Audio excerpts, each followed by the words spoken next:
बिस्मिल्लाहिर्रहमानिर्रहीम। अस्सलाम वालेकुम व्यूअर्स। आज की वीडियो में हम डिस्कस करेंगे ज़ीरो डिवाइज़र, इंटीग्रल डोमेन्स और हम बाद में एक थ्योरम को भी डिस्कस करेंगे। वीडियो को स्टार्ट करते हैं। Let R be a ring an element zero not equal to A belong to R is called a zero divisor.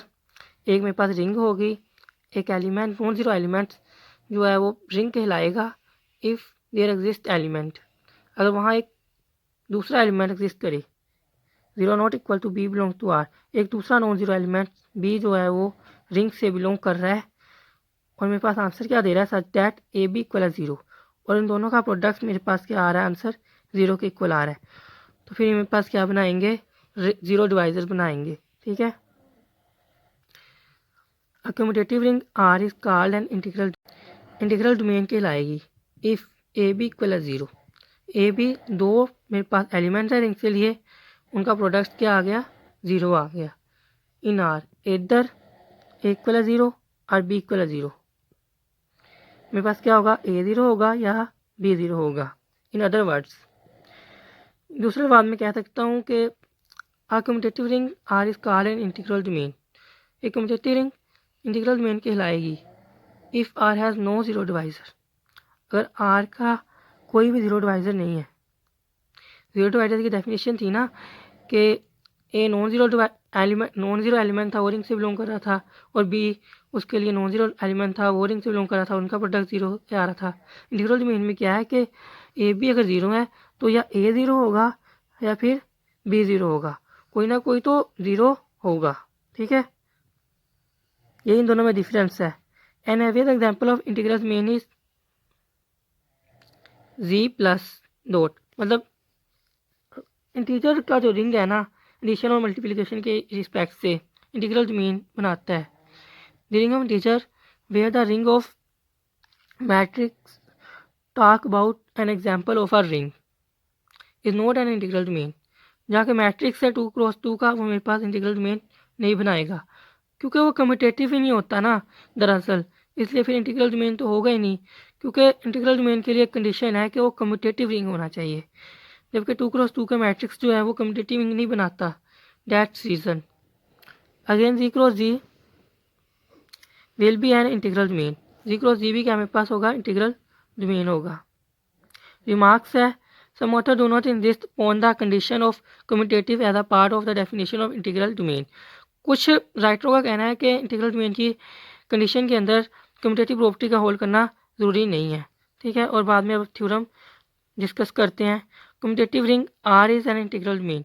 Commutative ring R मेरे पास क्या होगी, इंटीग्रल डोमेन होगी if for all A B C belong करेगा ring से। A B सी कहाँ से belong कर रहे हैं, रिंग से। ए बी इक्वल है ए सी के, दिस इम्प्लाइज बी इक्वल है सी। ए बी ए सी के इक्वल है, तो इसका मतलब क्या होगा, कैंसिलेशन लॉ जो इसमें होल्ड करेगा और बी किसके इक्वल आ जाएगा, सी के इक्वल आ जाएगा। प्रूफ की तरफ चलते हैं। Let R be an integral domain. R मेरे पास क्या है, एक इंटीग्रल डोमेन है।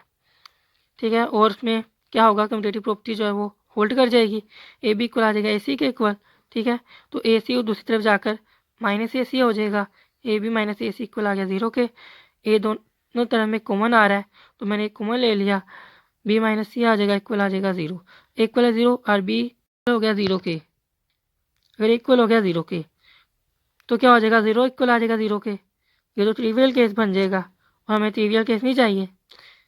फिर हम क्या कर लेते हैं, ये not equal to zero, we get B minus C equal आ ज़ीरो। हमें क्या होगा, बी माइनस सी इक्वल आ जाएगा ज़ीरो के, और बी किसकी इक्वल आ जाएगा, सी के इक्वल आ जाएगा। ठीक है, अब हम क्या करते हैं, कन्वर्सली लेके चलते हैं। Conversely let the given condition hold. हम क्या कहते हैं कि गिवन कंडीशन जो है वो होल्ड करती है। ए बी बिलोंग करता है आर से, B an element with A not equal है ज़ीरो के। इंटीग्रल डोमेन की गिवन कंडीशन होल्ड करती है तो क्या होगा, ए बी किसके इक्वल आ जाएगा, ज़ीरो के इक्वल आ जाएगा, और हमें पता है कि ए जो है वो नॉट इक्वल टू ज़ीरो है, तो इसका मतलब क्या होगा, बी इक्वल आ जाएगा ज़ीरो के।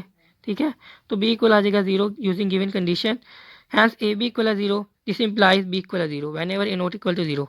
ठीक है, क्योंकि हमें पता है कि इंटीग्रल डोमेन के अंदर या ए ज़ीरो होगा, ओ सॉरी इंटीग्रल डोमेन में या में ए ज़ीरो होगा या बी ज़ीरो होगा। ठीक है, R that R is an integral domain. R मेरे पास क्या हो गया, फिर ए इंटीग्रल डोमेन हो गया। A ring R is set to satisfy left cancellation law. एक रिंग आर मेरे पास क्या होगी कि लेफ्ट कैंसिलेशन लॉ को होल्ड करेगी इफ़ और all A B C belong करेगा रिंग से। ए बी सी कहाँ से बिलोंग कर रहा है? रिंग से। और एन किसके इक्वल है? Not equal to zero. ठीक है, तो ए बी क्या हो जाएगा? इक्वल ए सी के, जिस इम्प्लाइज बी इक्वल है सी के। तो इसका मतलब क्या है कि लेफ्ट कैंसिलेशन लॉ जो है वो होल्ड कर रहा है। इस तरीके से राइट कैंसिलेशन लॉ भी मेरे पास क्या होता है? होल्ड कर सकता है। ठीक है, आज की वीडियो में हमने डिस्कस किया ज़ीरो डिवाइजर्स के बारे में, उसके बाद हमने डिस्कस किया इंटीग्रल डोमेन के बारे में, उसके बाद हमने एग्जांपल्स देखी इंटीग्रल डोमेन की कि जो इंटीजर्स हैं वो मेरे पास क्या है? इंटीग्रल डोमेन बनाते हैं। ठीक है, उसके बाद हमने एक थ्योरम को प्रूफ किया। ठीक है, कि इसमें लेफ़्ट कैंसिलेशन लॉ और राइट कैंसिलेशन लॉ जो इंटीग्रल डोमेन में होल्ड करता है। ठीक है, आज की वीडियो अगर आपको अच्छी लगी हो तो वीडियो को लाइक कर दीजिएगा और कमेंट में अपना राय का इज़हार कीजिएगा और चैनल को सब्सक्राइब करना ना भूलिएगा। अल्लाह हाफिज़, टेक केयर।